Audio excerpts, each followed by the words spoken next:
Fourth sum பார்க்கலாம். In a circle of diameter 40 cm, a chord is of length 20 cm. Find the length of the minor arc of the chord.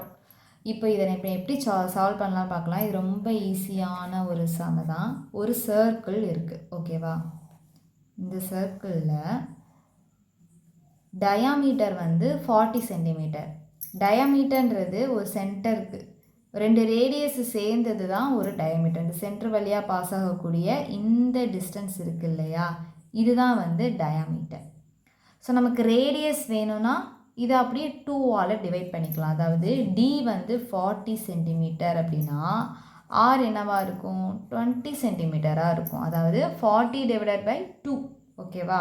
So இது 20 centimetre and இது 20 சென்டிமீட்டராக இருக்கும். Next என்ன அவங்க கொடுத்துருக்காங்க, ஒரு கார்டோட length வந்து 20 சென்டிமீட்டர் அப்படின்னு கொடுத்துருக்காங்க. அதாவது ஒரு நான்ன்றது ஏதோ ஒரு ரெண்டு புள்ளிக்கு இடையே உள்ள அந்த டிஸ்டன்ஸு. ஸோ இங்கேயும் நான் டிஸ்டன்ஸ் எடுக்கிறேன் அப்படின்னா இந்த ரெண்டு பாயிண்ட்டு. ஸோ இதுதான் என்னன்னு சொல்லியிருக்காங்க அப்படின்னா கார்டோட லென்த்து வந்து 20 சென்டிமீட்டர் அப்படின்னு கொடுத்துருக்காங்க. ஸோ இதுலேருந்து இப்படியே நான் வந்து ரெண்டுக்கும் ஒரு லைன் வரைகிறேன், ஓகேவா? ஸோ இதை ஓன்னு கொடுத்துருக்கலாம், இதை ஏ அண்ட் இதை பி அப்படின்னு கொடுத்துக்குவோம், ஓகேவா? இப்போ அவங்க என்ன கேட்குறாங்க, find the length of the minor arc of the chord. அதாவது இந்த ஏபி இந்த டிஸ்டன்ஸ் இருக்கு இல்லையா, இந்த கர்வ் ஷேப்பில் இதோட டிஸ்டன்ஸ் தான் கேட்குறாங்க. ஸோ நம்ம போன சம்மில் பார்த்த மாதிரி தான், எஸ்ஸோட வேல்யூ வேணும்னா ஆர் இன்ட்டு தீட்டா. எஸ்ஸோட வேல்யூ என்ன, ஆர் தீட்டா. ஸோ இதுதான் வந்து அந்த ஆர்க்கோட லென்த். அப்போ இதுதான் எஸ்ஸு. அப்போ இது வேணும்னா நமக்கு என்ன தெரியணும், ஆரோட வேல்யூ ரேடியஸ் தெரியும், ஆல்ரெடி கொடுத்துட்டாங்க, ஓகேவா? டயமீட்டர்லேருந்து நம்ம ஆரை எழுதிட்டோம். தீட்டா வேணும். இப்போ தீட்டாவை எப்படி கண்டுபிடிக்க போகிறோம் அப்படின்னு பார்ப்போம், ஓகேவா? இது வந்து இந்த சென்டரோட ஏற்படுத்துகிற அந்த ஆங்கிளை வந்து நம்ம கண்டுபிடிக்க போகிறோம், ஓகேவா? இது ஏபியோட டிஸ்டன்ஸ் என்ன, 20 சென்டிமீட்டர். ஓகே, இப்போ நமக்கு இந்த டிஸ்டன்ஸ் இருக்கு இல்லையா 20, அதுவும் 20 தான். இந்த சென்டர் பாயிண்ட்லேருந்து இந்த எட்ஜ் வரைக்கும் உள்ள இந்த டிஸ்டன்ஸும் 20 தான். ஏன்னா இது ரேடியஸ், அப்படி தானே? அப்போது இதுவும் 20, இதுவும் 20. அப்போது இது வந்து ஒரு ட்ரையாங்குலராக ஃபார்ம் ஆயிடுச்சு. ட்ரையாங்கிள் வந்து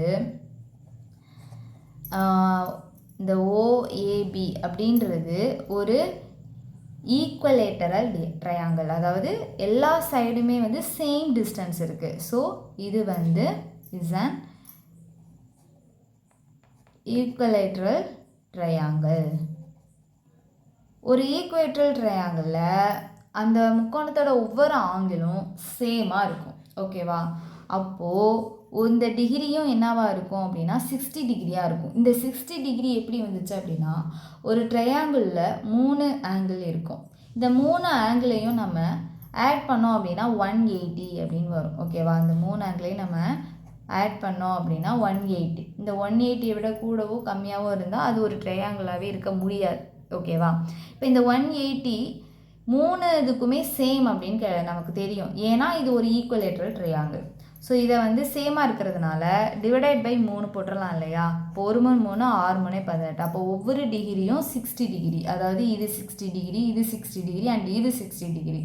so angle AOB equal to angle OAP equal to angle OPA. இது மூணுமே என்னது, 60 டிகிரி அப்படின்னு நமக்கு தெரிஞ்சிச்சு. இப்போ நம்ம என்ன கண்டுபிடிக்க போகிறோம், we have to find the length of AB, okay? இப்போ நம்ம let S நம்ம என்னன்னு எடுத்து போகிறோம், மைனர் ஆர்க் AB அப்படின்னு நம்ம எடுக்க போகிறோம், ஓகேவா? இப்போ தீட்டாவோட வேல்யூ நமக்கு என்ன கிடச்சிருக்கு, 60 டிகிரியில் கிடச்சிருக்கு. இப்போ இந்த டிகிரியில் இருக்கிறத நம்ம ரேடியனில் மாற்றினா தான் நம்மளால் இந்த ஃபார்முலாவில் சப்ஸ்டியூட் பண்ண முடியும், ஓகே? இப்போது 60 டிகிரியை நம்ம எப்படி எழுதலாம், 60 × π/180 ரேடியன் அப்படின்னு எழுதிக்கலாம். ஸோ இதை அடித்து கொடுக்கலாம், ஒரு 0க்கு ஒரு 0, 1 6 6 3 18. ஸோ π/3 அப்படின்னு கிடைக்கிது. ஸோ ஹெஸோட ஃபார்முலா என்ன, ஆர் தீட்டா. இதில் நம்ம அப்படியே சப்ஸ்டியூட் பண்ண போகிறோம். ஆர் வந்து 20 இன்ட்டு தீட்டாவோட வேல்யூ π/3. π/3னா என்ன, இதில் வந்து நம்ம 3.14ன்னு சப்ஸ்டியூட் பண்ணிக்கலாம், இல்லை 22/7 இது வேணால் நீங்கள் சப்ஸ்டியூட் பண்ணிக்கலாம், எல்லாமே சேம் வேல்யூ தான். ஸோ 20 இன்ட்டு பையோட இன்னொரு வேல்யூ என்ன அப்படின்னா 3.14, அதாவது 22/7 தானே பையோட வேல்யூ. இந்த 22/7 நம்ம டிவைட் பண்ணோம்னா நமக்கு 3.14 அப்படின்னு தான் நமக்கு கிடைக்கும். ஓகேவா, ரெண்டும் ஒன்று தான், அப்படியும் போட்டுக்கலாம் இப்படியும் போட்டுக்கலாம். ஸோ இப்போ இந்த 20 இன்ட்டு 3.14 மல்டிப்ளை பண்ண போகிறோம். ஸோ இது ரெண்டையும் நம்ம மல்டிப்ளை பண்ணோம்னா என்ன வரும் அப்படின்னா சைடில் இது பண்ணிக்கலாம், இல்லைனா நீங்கள் சைடில் கூட டிவைட் பண்ணிக்கோங்க. 0 4 2s are 8, 1 2s are 2, so லாஸ்ட்டாக 3 0 இருக்குது. ஸோ இதில் 3.14 இந்த சைடு வந்து 2 சிம்பிள் தள்ளி தானே புள்ளி இருக்குது. அப்போ நம்ம கிடைக்கிற ஆன்சர்லையும் இந்த 2 சிம்பிள் தள்ளி தான் புள்ளி வைக்கணும். பை 3. இப்போ நம்ம 3ஆல் இதை டிவைட் பண்ணணும். ஃபஸ்ட்டு 6 இருக்குது. 6ல் எத்தனை 3 இருக்கும்? 2 3 6. ஸோ நெக்ஸ்ட்டு பேலன்ஸு 0ன்னு வந்துடும். அடுத்து 2 0 2, இதுலேயும் நமக்கு அந்த 3 வந்து அடங்கலை. ஸோ இந்த மாதிரி 2 நம்பரில் தொடர்ச்சியாக நம்ம அடங்கலைன்னா ஒரு 0வை ஆட் பண்ணிப்போம். ஓகேவா, இது முடிஞ்சு. நெக்ஸ்ட்டு இந்த புள்ளி இருக்கா, அந்த புள்ளியை அப்படியே வச்சுக்கணும். அடுத்து இப்போ இந்த நம்பரை இது கூட ஆட் பண்ணோம்னா 28ன்னு ஆயிரும். 28ல் எத்தனை 3 இருக்கும்? 9 3 இருக்கும். 9 3 27ன்னு வரும். ஸோ பேலன்ஸ் என்ன இருக்குது? 1ன்னு இருக்கா. அப்போ இங்கே 10ன்னு இருக்கா.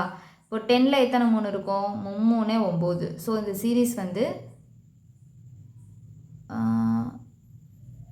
53 27 3 9. ஸோ இந்த மாதிரி போய்கிட்டே இருக்குது. ஸோ நமக்கு எஸ்ஸோட ஆன்சர் வந்து 20.95 அப்படின்னு நமக்கு 93 அப்படின்னு நமக்கு கிடைக்கிது. ஓகேவா?